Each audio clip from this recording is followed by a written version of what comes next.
This is going to sound absolutely crazy, but Russia's legislature just took another step towards decriminalizing domestic assault. That's not normally the sort of news we get. That sounds like bizarro news, fake news, but unfortunately it's all too real. Deputies. Can I just ask, did Trump tweet yet? Putin's strong, I knew it. Taking a strong stance. That's right. Not yet, but we'll see. Maybe it's a smart move. He's a very smart man, Vladimir Putin. But he hasn't actually gotten involved yet, to be fair. Deputies in the lower house of parliament have given initial approval to a bill eliminating criminal liability for domestic violence that stops short of serious bodily harm or rape. Well, yeah, I mean, if it doesn't seriously harm someone, what's the big deal, I guess? I don't actually believe that. The bill would make battery on a family member punishable by a fine of less than $500 or a 15-day arrest, which I guess is something, but perhaps not enough. In the old days, that would have been assault and would have had an appropriate penalty that would be far more than $500 or 15 days. Yeah. Because if you assault someone in the streets and you beat them, first of all, at all, that's a serious penalty in Russian law, let alone beat them, fairly aggressively, viciously, an even greater sentence, etc. But now if you're doing it to your wife or to your kids, $500 and 15-day arrest. I mean, you didn't rape them, right? Or cause permanent bodily damage, well, then you're fine. Yeah.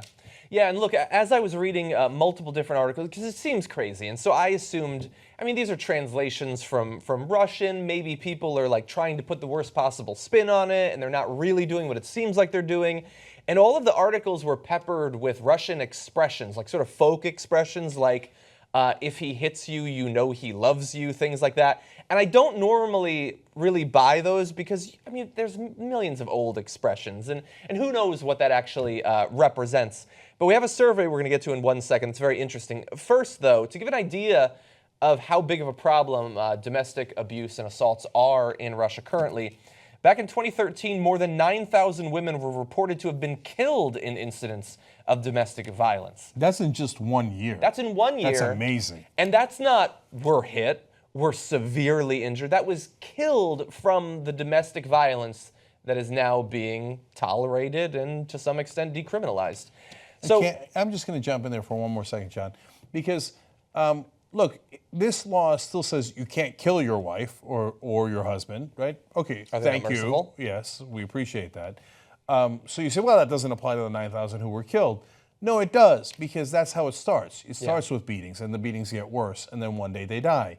And in fact, there's a story in the Associated Press about how there was a relatively famous case where a woman called in to an officer and asked her for help. And officer, and this is, again, the reporting from the Associated Press, that this is fairly well known in Russia, that officers, on average, of course not all of them, don't respond much to domestic violence. They feel like that's getting involved in the family's affairs.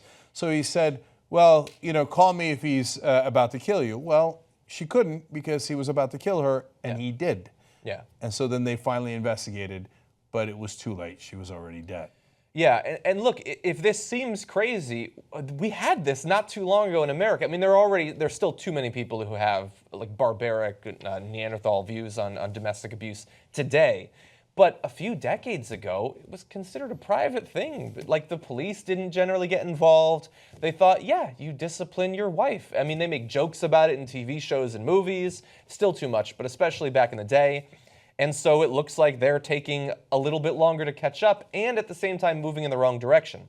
There was a survey this month by state-run pollster, I'm not even going to try to say what that's supposed to be. 19% of Russians said it can be acceptable to hit one's wife, husband, or child in certain circumstances.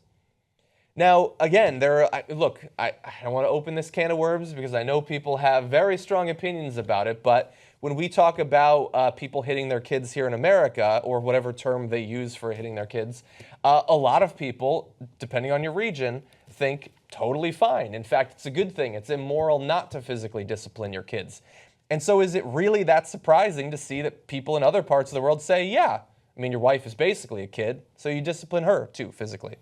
So when Adrian Peterson famously hit his kids, he's obviously a famous football player here in America, with a switch and took skin off their backs when he hit him with the switch, people defended him. I said, well, hey, look, that's tradition.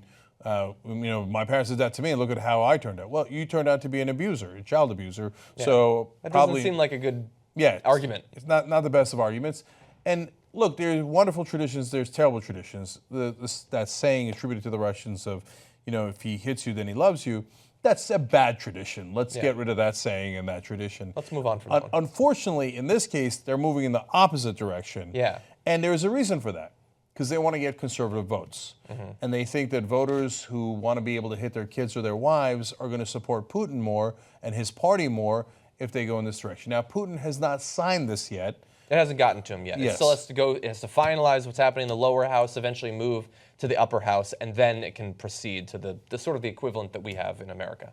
Yes, but although he has spoken about it and he seems favorable towards this change. Yeah, earlier he had said maybe it's not a good idea to beat your kids, but then when a reporter pressed him on it, he's like, well, yeah, maybe. Yeah, let's see how that turns out, and maybe it should just be a small fine, which is in fact exactly what the right-wing legislators are now putting forward. Yeah, and that reason for pushing this sort of thing, we have that here in America. I mean, politicians in America love to pretend that they're from Appalachia or whatever. Like Donald Trump all of a sudden can't stop talking about how much fast food he eats, even though in one of his books a decade ago he talked about how you need to eat expensive food and he only eats lemon tilapia and blah, blah, blah. So anyway, people love to, and Democrats do it too, by the way. They all of a sudden have accents when they go down to the South.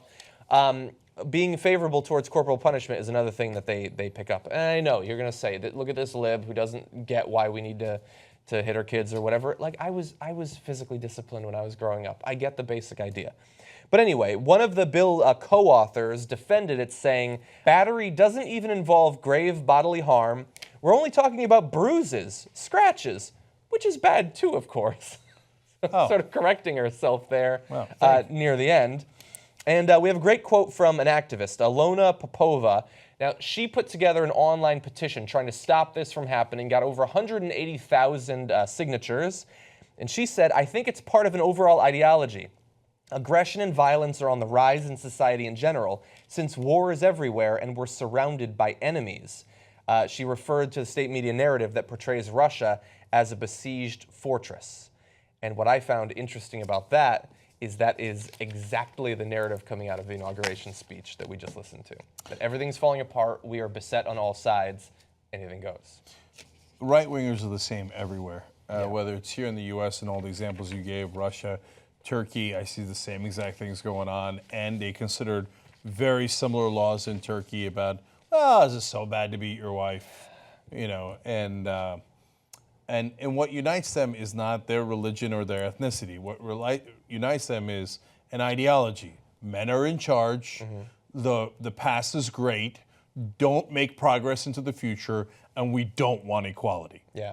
We already hired one investigative reporting team thanks to you guys. Let's hire the second right now. Go to tytnetwork.com/go.